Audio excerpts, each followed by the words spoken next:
죄에 대한 이야기를 이어나가도록 하겠습니다. 오늘은 선악과 사건에 담겨있는 의미를 한번 같이 생각해 보도록 하죠. 여러분, 선악과라는 열매가 어떤 거였을까요? 무슨 만화 원피스에 나오는 악마의 열매처럼 그거 먹으면 막 고무인간 되고 이러잖아요. 그것처럼 그거 먹으면 선악이 뭔지 몰랐던 멍청한 사람이 갑자기 눈이 쫙 밝아져서 선악이 뭔지 알게 되고 이렇게 하는 마법의 열매인가요? 여러분, 이렇게 생각하면 아담과 하와는 그 열매를 먹기 전에 선악이 뭔지도 모르는 멍청한 사람들이었다라고 생각하게 됩니다. 그렇지 않죠? 우리는 선악이 무엇인가에 대해서 한 가지 중요한 정의를 짚고 넘어가야 합니다. 선악은 무엇이 아니라 뭐다? 선악은 정보가 아니라 기준이다. 다시, 여러분, 이게 되게 중요해요. 선악은 정보가 아니라 기준이다. 선악이 정보에 대한 거였으면 선이 무엇인지 몰랐다가 이 열매를 먹기 때문에 그 정보가 나한테 쏟아져 들어오는 뭐 그런 거겠죠. 하지만 선악은 그런 게 아니에요. 선악은 기준에 대한 거예요. 정보에 대한 게 아니라. 우리 일상에 여러 가지 정황들이 있습니다. 근데 어떤 사람은 기준을 여기다 세워요. 그리고 여기서부터를 선이라고 하고 여기서부터 악이라고 하자라고 합니다. 어떤 사람은 기준을 여기다 세워요. 그래서 여기서부터 선이라고 하고 여기서부터 악이라고 하자라고 기준을 세워요. 어디에 기준을 세우는가에 따라서 선악이 달라진다는 거예요. 그러니까 선악과를 먹는다는 건 내가 이제까지는 기준을 이걸로 삼았었는데 이제부터는 이것을 기준으로 삼겠다라는 표현으로 우리가 이해해야 됩니다. 선악과와 가장 유사한 것이 현대사회에서는 국기라고 볼 수 있어요. 광화문에 가면 미국 대사관이 있는데 그 한가운데 성조기가 막 펄럭이고 있잖아요. 이게 무슨 뜻이에요? 이 사각형의 담장 밖은 태극기, 한국법이 기준이지만 이 사각형의 담장 안은 성조기, 미국법이 기준이야 라는 것을 그 깃발, 그 천에 있는 프린트, 그림으로 선언하고 있는 거죠. 그렇죠? 그러니까 그게 똑같은 거예요. 에덴 동산이 하나님이 만드신 세상이잖아요. 그 한가운데 뭘 꽂아놓은 거예요? 깃발을 꽂아놓은 거예요. 선악과라는 깃발. 나무로, 여기 그림으로 했으면 여기는 나무로 한 거라고. 그래서 여기는 하나님이 만드신 세상이야. 하나님의 기준된 세상이야. 하나님의 나라야. 라는 걸 이제는 이 선악과로 선언하고 있는 거라고요. 그러니까 우리가 첫 번째 오해에 대해서부터 벗어날 수가 있죠.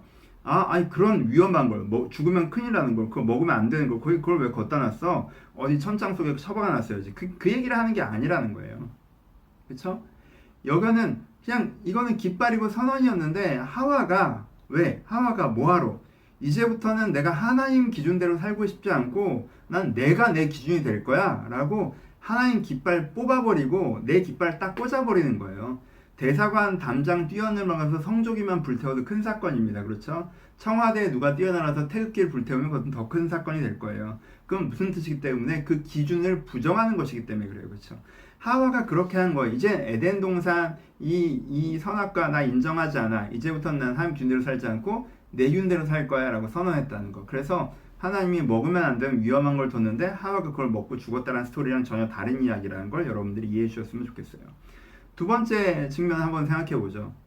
아까 얘기했던 두 번째 오해라고 하면 과도한 처벌에 대한 이야기에 대해서 했었잖아요. 근데 그것도 큰 오해의 지점들이 있습니다. 보세요. 사람이 어떤 기준을 세우잖아요. 그럼 그 기준에 대한 결과가 연동돼서 따라오게 되어 있습니다. 그 기준을 바꾸잖아요. 그럼 바꾼 거에 대한 결과가 연동돼서 바뀌게 되어 있죠. 그렇죠? 내가 만약에 바르고 따뜻하고 성실하게 살아간 걸 삶의 기준으로 세우고 살아간다고 생각해봐요. 그럼 결과가 어떻게 되겠어요? 좋은 사람들과 좋은 관계를 맺고 건강한 삶을 살고 그리고 삶의 열매도 있겠죠. 성실하게 사니까. 이 기준을 바꿨어요. 근데 난 내 멋대로 하고 사람들한테 이기적으로 대하고 나는 게으르게 살아. 이렇게 기준을 바꿨어요. 그럼 연동된 결과도 바뀌겠죠. 게으르게 사는데 삶의 결과가 좋겠습니까? 이기적으로 대하는데 좋은 관계가 나오겠어요? 이렇게 바뀐다는 거예요. 보세요. 이 에덴 동산의 선악과를 인정하고 하나님의 기준대로 살면 에덴의 삶의 결과와 고통 없는 삶의 현장과 생명의 삶 이렇게 연동돼서 결과가 나타난다는 거예요. 근데 내가 이 기준을 바꿔버려서 선악과 이제 내가 내 기준대로 할 거라고 해버리면 이 결과는 사라질 수밖에 없는 거예요. 이 결과는 사라지고 에덴 없는 삶, 고통의 삶, 그리고 결국은 죽음의 삶이 된다는 거예요. 왜? 잘못된 기준을 세우니까 잘못된 결과가 나온다는 거예요. 그러니까 이 본문은 과도한 처벌에 대한 본문도 아니에요. 그렇죠? 이걸 이해하셔야 돼요. 세 번째, 그러니까 하와한테 뭐라고 그러는 걸 왜 나한테 뭐라고 그래?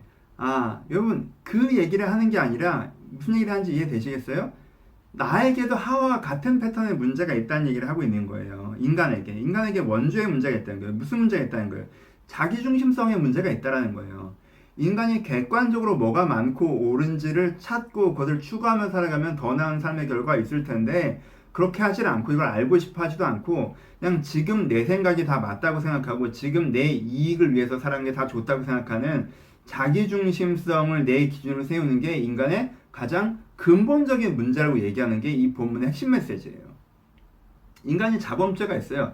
내가 과거에 했던 잘못된 선택 때문에 지금 문제가 생기는 것도 있어요. 다른 사람의 자범죄도 있죠. 다른 사람이 잘못된 선택 때문에 내가 피해를 보고 있는 것도 있어요. 우리는 이것만 문제라고 생각하는데 이 문제를, 이 자범죄적인 문제를 만든 게 원죄적인 문제라고 얘기하는데, 원죄적인 문제가 모든 사람이 진짜 맞는 게 뭔지 찾고 그걸 자기 기준으로 삼으면 문제가 없을 텐데, 그냥 지금 자기가 문득 하고 있는 생각이 맞다고 생각하고 자기 이익을 위해서만 움직이니까 문제가 생기는 거야. 지금 너에게도 가장 핵심적인 문제가 그거야 라고 얘기를 하고 있는 거예요. 그러니까 이거는 하와가 잘못했으니까 너도 죄인이다라는 얘기랑은 좀 다른 얘기예요. 마무리하죠. 여러분, 우리가 그냥 이야기에 대한 비평적인 개념으로 성경의 스토리를 바라보면 원래 갖고 있는 메시지에 도달할 수가 없습니다. 시야를 바꿔서 옛날 사람으로 되돌아가서 그럼 여기에 담겨있는 메시지가 무엇인지 고민해 보셔야 돼요. 그렇게 보면 이 선악과 이야기는 우리한테 되게 중요한 세 가지 이야기를 하고 있습니다. 첫 번째, 우리 가운데 먹으면 안 되는 걸 갖다 놓은 하나님 문제다라고 얘기하는 것에서 벗어나서 하나님의 기준이라는 걸 선언했는데 자기 자신이 기준이라고 기준점을 바꾼 거구나.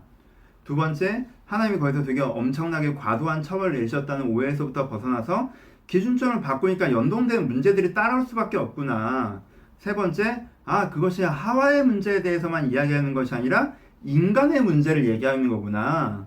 모든 인간의 어머니의 문제에서 얘기하는 거는 우리 모든 인간에 내재된 본성적인 문제에서 얘기하고 있는 거고, 그 가장 본성적인 문제 가운데 이 자기중심성의 문제가 있구나. 이것이 우리가 정말 객관적인 선함을 추구하고 공동적인 삶을 구성하는데 큰 방해가 되는구나 라는 메시지를 전하고 있다는 것을 이해하시면 이 본문에도 좀 더 접근하고 있다라고 생각을 합니다. 이제는 이것이 우리의 삶에 어떻게 연결되는지 조금 더 응용적인 이야기를 이어서 하도록 하겠습니다. 감사합니다.